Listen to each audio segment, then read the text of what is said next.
So, welcome all of you. And today we are going to discuss value addition course on science and society. तो अगर आपने semester में science and society choose किया होगा तो आप इस वीडियो को टिल एंड तक देख सकते हो। तो in this video I am going to cover entire syllabus in a one video. तो पूरी वीडियो में डिस्कस कर लूँगा, एक ही वीडियो में वन शॉट वीडियो होने वाली है ये।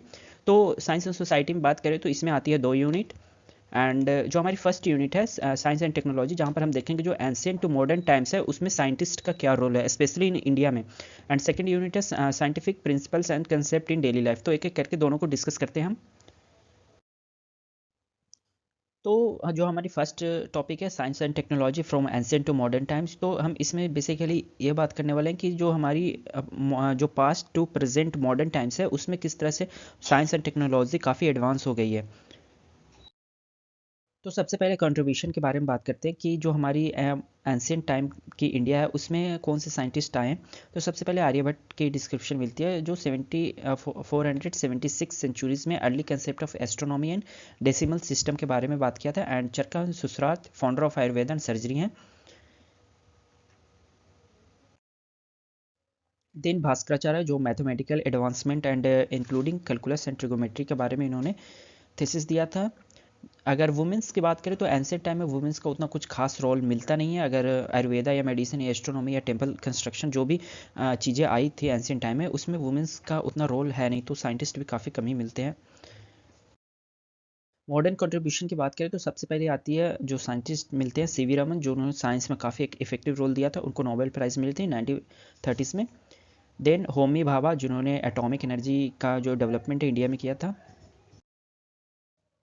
देन हम बात करते हैं philosophy of science explore and principles of logic behind scientific inquiry. तो क्या ऐसे मतलब साइंटिफिक ऐसे तर्क होते हैं जो हम एक साइंटिफिक मेथड में यूज़ करते हैं। तो सबसे पहले हम कोई भी चीज़ को ऑब्जर्वेशन करते हैं, यानी आइडेंटिफाई फिनोमेनन टू स्टडी, यानी जिसे हम पढ़ना चाहते हैं उसे ऑब्जर्व करते हैं सबसे पहले। देन क्वेश्चन करते हैं आस्किंग वाई एंड हाउ, तो क्यों और कैसा हुआ। देन उसके बाद हाइपोथेसिस प्रपोज करते हैं, एक्सप्लेन करते हैं। देन उसके बाद इस हाइपोथेसिस के बेसिस पर एक्सपेरिमेंट करते हैं। देन एनालाइज करते हैं क्या कंक्लूजन है एंड क्या रिजल्ट्स है, इसके क्या आउटकम है।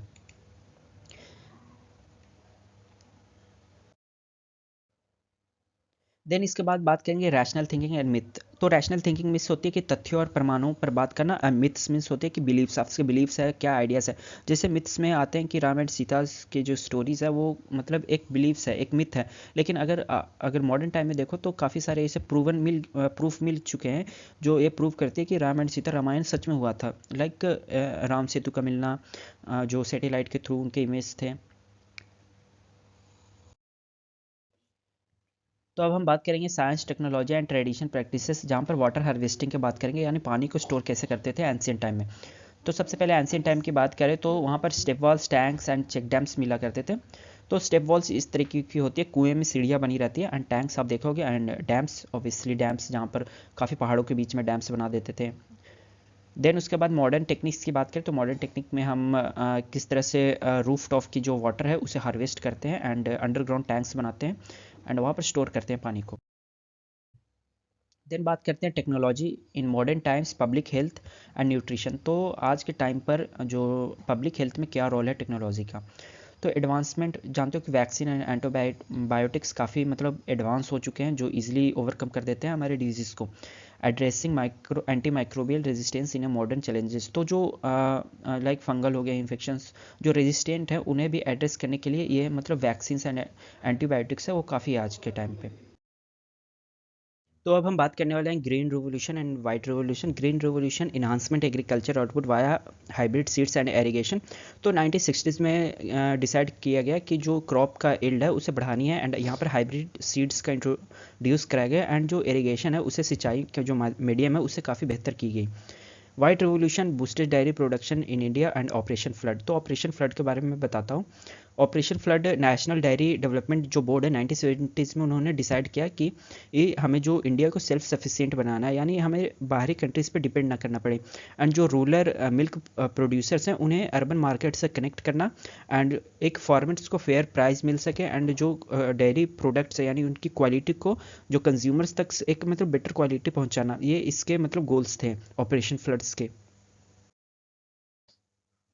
तो यहाँ पर ग्रीन रिवोल्यूशन की लाइक ऑल डिस्क्रिप्शन मिलती है। 1960 1970s के आसपास इंक्रीज किया गया agriculture productivity. Introduced high yield variety HYV seeds, irrigation techniques and chemical fertiliser का यूज़ किया गया जिससे कि क्रॉप यील्ड ज़्यादा हो सके। वाइट रेवोल्यूशन जानते हो कि ये मिल्क प्रोडक्ट के बारे में बात करती है। Focus on enhancing milk production in India through operation flood, made India the largest producer of milk globally, improving rural income and nutrition. तो यहाँ पर कोशिश की गई कि इंडिया को मतलब लार्जेस्ट मिल्क प्रोडक्शन कंट्री बनाया। जैसे अभी मैं बात करें तो अभी तो चाइना है, बट सेकेंड लार्जेस्ट जो आती है मिल्क प्रोडक्शन में वो इंडिया है। देन फूड सिक्योरिटी की बात करते हैं। तो यहाँ पर जो फूड सिक्योरिटी मीन्स हो गई कि जो हमारे जो बेसिक ट्रेडिशंस तरीके से हम जो भी सब्जियां या क्रॉप्स उगाते थे तो उसमें क्या होते थे कि कीड़े लग जाते थे, लेकिन यहाँ पर ना जेनेटिकली मॉडिफाइड क्रॉप्स को इंट्रोड्यूस किया गया ताकि वो काफ़ी हेल्दी हों। ये जेनेटिकली मॉडिफाइड क्रॉप्स हैं एंड ये लाइक ट्रेडिशनली जो हम यूज़ किया करते थे उसके हैं। तो इससे ये फ़ायदा हुआ कि इनमें कीड़े भी नहीं लगते थे एंड लाइक इनके लेंथ्स वगैरह काफ़ी हेल्दी सब्जियां उगती थी एंड क्रॉप्स होते थे। तो इससे फूड सिक्योरिटी मतलब एक फूड बैलेंस बना रहता था ताकि हर लोग को लाइक शॉर्टेज नहीं होती थी फूड की।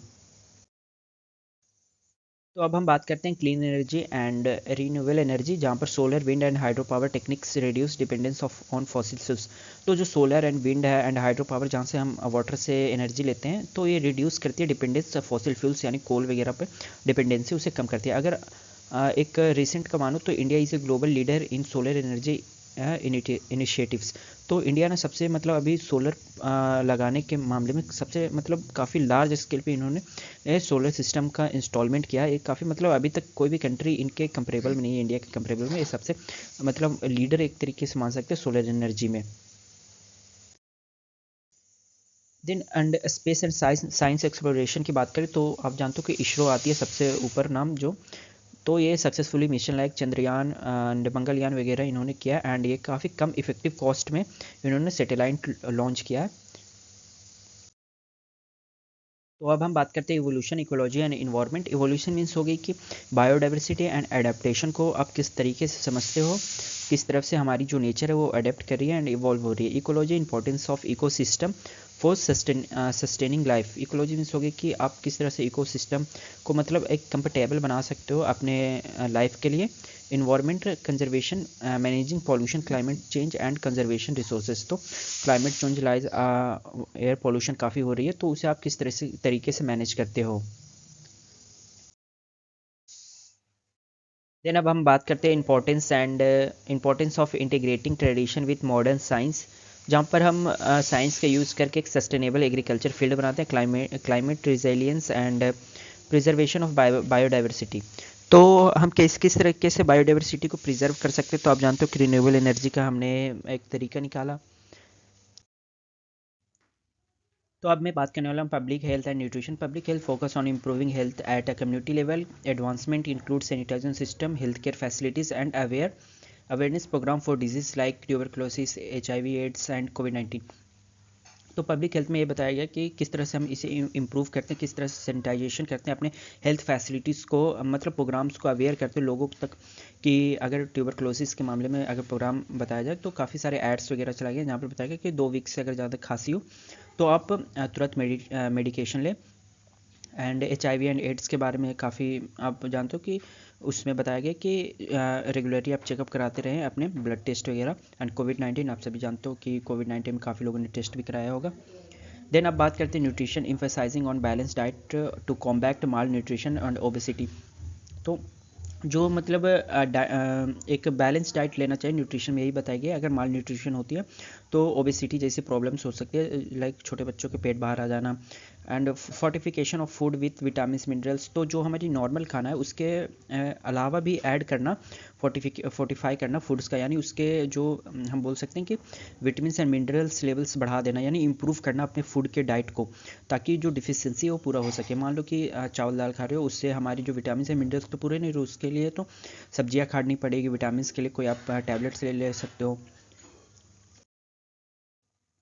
देन अब हम बात करते हैं फिजिकल एंड मेंटल हेल्थ के, जहाँ पर फिजिकल हेल्थ आप इंप्रूव करने के लिए regular exercise, eating, healthy eating कर सकते हो, health care services critical for disease prevention and longevity. तो फिजिकल हेल्थ अच्छा रखना बहुत ज़रूरी है।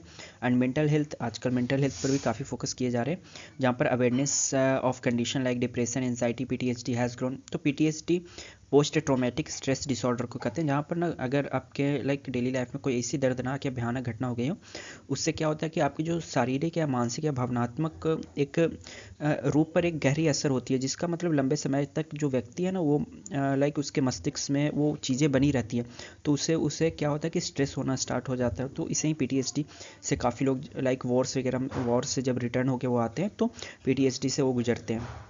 तो इसे ओवरकम करने के लिए आप जानते हो कि थेरेपी ले सकते हो, मेडिकेशन कर सकते हो। देन बात करते हैं वैक्सीन एंड एंटीबायोटिक्स। तो वैक्सीन हम उसे कहते हैं essential for preventing disease like polio, measles and कोविड-19। Vaccine programmes have drastically reduced child mortality world wide. तो वैक्सीन्स क्या करते हैं, डिजीज़ को मारते हैं एंड ये रिड्यूस करिए वर्ल्ड वाइड पर देखें तो जो चाइल्ड की मोर्टेलिटी यानी बच्चों के मरने की दर है वो उसे कम कर रही है। देन हम बात करते हैं एंटीबायोटिक्स। तो सबसे पहले एंटीबायोटिक्स आप जानते हो पेनिसिलिन थी, जो बैक्टीरिया को मारने के काम करती है। एंड पेनिसिलिन के बाद काफ़ी मतलब एक पाथवे बन गई थी एंटीबायोटिक्स को डेवलप करने के लिए for different diseases, different bacterias के लिए।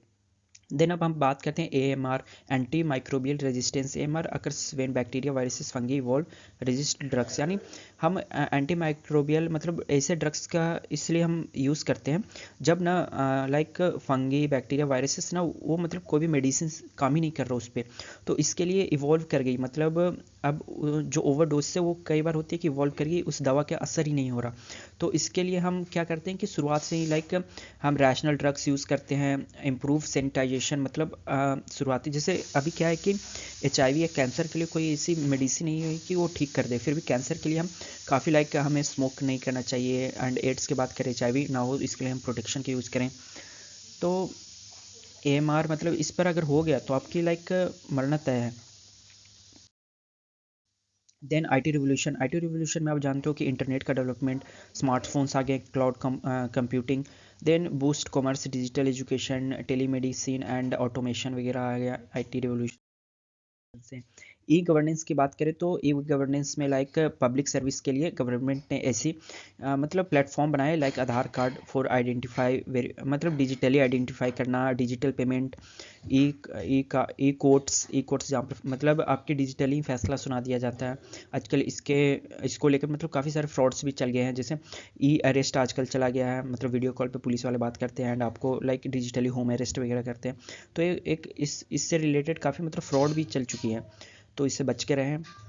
एंड गवर्नमेंट इसके लिए अवेयरनेस भी चलाती है, लाइक अभी फ़ोन कॉल्स वगैरह करोगे तो उसमें शुरुआती के वो कुछ एड्स वगैरह देते हैं कि आप किसी भी इस प्रकार के डिजिटल फ्रॉड से बच के रहें, अपनी चीज़ों की जानकारी ना दें। Then enhancement transparency and reduce corruption. तो ई गवर्नेंस आने से जो ट्रांसपेरेंसी है वो मेंटेन है एंड जो करप्शन होती थी वो कम हो गई। देन ये हमारी लास्ट स्लाइड है, जहाँ पर सिंथेसिस फॉर सस्टेनेबिलिटी की बात करते हैं। Integrating advancement in science and technology with environmental and social consideration in a vital to ensure sustainable future. तो ओवरऑल सस्टेनेबिलिटी मीन्स हो गया कि आपको ऐसी इन्वायरमेंट क्रिएट करनी है जहाँ पर साइंस एंड टेक्नोलॉजी को आप डेवलप कर सको, एंड जो आपके हेल्थ केयर है या क्लीन एनर्जी या फूड सिक्योरिटी वगैरह है वो मतलब फ्यूचर जनरेशन के लिए सस्टेनेबल बना सको। ऐसा नहीं कि सब मतलब लाइक आप ऐसे कोई अल्टरनेट निकालो ही ना, ताकि फ्यूचर जनरेशन मतलब सर्वाइव कर सके, उनके लिए कोई दिक्कत प्रॉब्लम ना आ सके। इकोलॉजिकल जो हमारी इन्वायरमेंट है उन्हें प्रिजर्व करके रखो, उसे उसे मतलब काफ़ी अच्छे क्लीन बना के रखो, लाइक आप इतने पॉल्यूशन ना फैलाओ। तो यहाँ पर हमारी ख़त्म होती है साइंस एंड सोसाइटी, जो कि वैक में आती है। एंड अब मैं वीडियो बंद करता हूँ। अगर आपको मेरी वीडियो पसंद आती हो तो मेरे चैनल को जरूर सब्सक्राइब कर दें, and thank you for watching.